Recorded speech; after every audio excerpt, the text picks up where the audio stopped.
নমস্কাৰ K Handiqui state open university master degree second চেমৰ Assamese বিভাগৰ অহা 6 তাৰিখে হ'ব লগা পৰীক্ষা ভাষা বিজ্ঞানৰ সাধাৰণ পৰিচয় কাকতখনৰ প্ৰায়কেইটা গুৰুত্বপূৰ্ণ প্ৰশ্ন উত্তৰ এই চেনেলত দিয়া আছে। চাব আপোনালোকৰ যি ভাষা বিজ্ঞানৰ সাধাৰণ পৰিচয় কাকতখনৰ প্ৰতিটো অধ্যায়ৰে পৰীক্ষাত অহাৰ সম্ভাৱনা থকা গুৰুত্বপূৰ্ণ প্ৰশ্ন দিয়া আছে। সহজ ভাষাত আচলতে লিখি দিয়া হৈছে যাতে আপোনালোকে এবাৰ বা দুবাৰ শুনি বা পঢ়ি আপোনালোকে পৰীক্ষাত গৈ লিখিব পাৰে বা কনচেপ্টখিনি আপোনালোকৰ লৈ ল'ব পাৰে, ধাৰণাখিনি প্ৰাথমিক যি ধাৰণা আৰু তাৰ ভিত্তিত আপোনালোকে পৰীক্ষা হলত লিখিব পাৰে।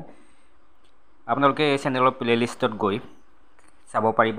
মই এই ভিডিঅ'ৰ ডেছক্ৰিপশ্যনতো এই প্লেলিষ্টৰ মই লিংকটো দি দিছোঁ, আপোনালোকে তাত গৈও চাব পাৰিব আৰু সকলো ধৰণৰ ভিডিঅ' চাব পৰাকৈ আচলতে এই চেনেলৰ আপোনালোকে 59 ৰুপিজ দি পেলাই গোল্ডেন মেম্বাৰশ্বিপ লৈ ল'ব, তেতিয়া সকলোখিনি ভিডিঅ' চাব পাৰিব।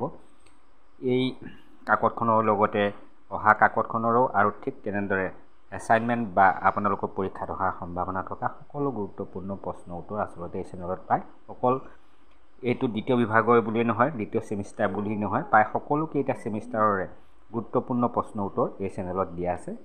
ধন্যবাদ।